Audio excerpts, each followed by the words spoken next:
پوښتنه کړې ده چې انسان په جاز کې یا په ګاډي کې سور دی او هغه نه ودرېږي چې مانځه له انسان ښکته شي، لیکن مانځه مونځ کولی شي په دې ګاډي کې یا په جاز کې په اشاره باندې.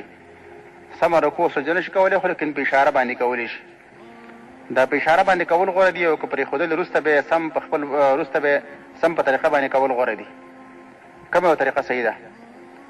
نو جواب دا دی، کله چې د مانځه وخت راورسېده، نبي صلی الله علیه وسلم به د فرض مانځه لپاره ښکته کېدو په ځمکه باندې به یې کوو. لیکن کله چې فرض مانځه ته انسان ښکته کېدلی نه شي، نو په سورلۍ باندې به او په اشاره باندې کولی شو. په سورلۍ باندې نو په سورلۍ کې به په اشاره باندې کوي، خو لیکن مونځ به نه پرېږدي. نبي صلی الله علیه وسلم صحابه کرامو سره روانو. ترمذي کې دا روایت دی، مسند احمد کې شته. او باران ورېده، لاندې اوبه وي، خټې وي او بره باران و. نبي صلی الله علیه وسلم په سورلو باندې سور دی. هغه زمانې کې هغه سورلۍ وي چې یوازې په اشاره باندې پرې مونځ کېده، لکه مثلا اسپه به وه یا به کچره وه یا به اوښه وه یا به خر و. په دې باندې سواره دي. نبي صلی الله علیه وسلم او صحابه کرام ټول نو جمع یې وکړله په دې باندې. نبي علیه السلام مخکې شو، صحابه کرام شاته شول او جمع یې په دې باندې وکړه.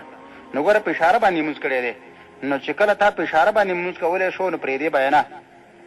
نو پرېښودلې او قضا کول یې ناروا دي. که انسان داسې دی چې په دې باندې قادر نه دی، د اشارې کولو ځای مو ته نه میلاویږي او د هغې وس هم نشته دی، نو بیا دې پرېږدي. خو کله چې د اشارې کولو باندې قادر دی او په اشاره باندې مونځ کولی شي، نو په اشاره باندې به یې کوي، نه به یې پرېږدي. پرېښودل ناروا عمل دی. لکه څنګه چې نبي علیه السلام د مریض باره کې فرمایلي، مریض ته وایي چې په ولاړه باندې مونځ کوه، فإن لم تستطع، نو که په ولاړه باندې د وس نه کېږي، فقاعدا، نو بیا مونځ کوه په ناسته باندې.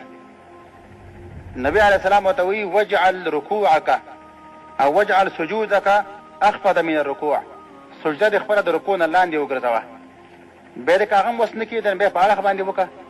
نو ګوره داسې ورته نه وایي چې که په ولاړه باندې نه شي کولی، نو په اشاره یې مه کوه، لږ صبر وکړه چې کله ته پرې قادر شو، نو هغې نه بعد یې بیا کوه.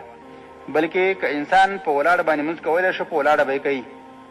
که په ولاړه نه شي کولی، په ناسته به یې کوي، نه به یې پرېږدي. که نه شي کولی، نو په ملاسته به یې کوي، نه به یې پرېږدي. همدغسې هغه انسان دی چې په ګاډي کې سور دی، په سورلۍ کې سور دی، که ښکته کېدلی شو، لاندې به یې کوي. که نه شو ښکته کېدلی، نو په خپل ګاډي په سورلۍ کې به یې په اشاره باندې کوي، لیکن کوي به یې، نه به یې پرېږدي. السلام علیکم ورحمة الله.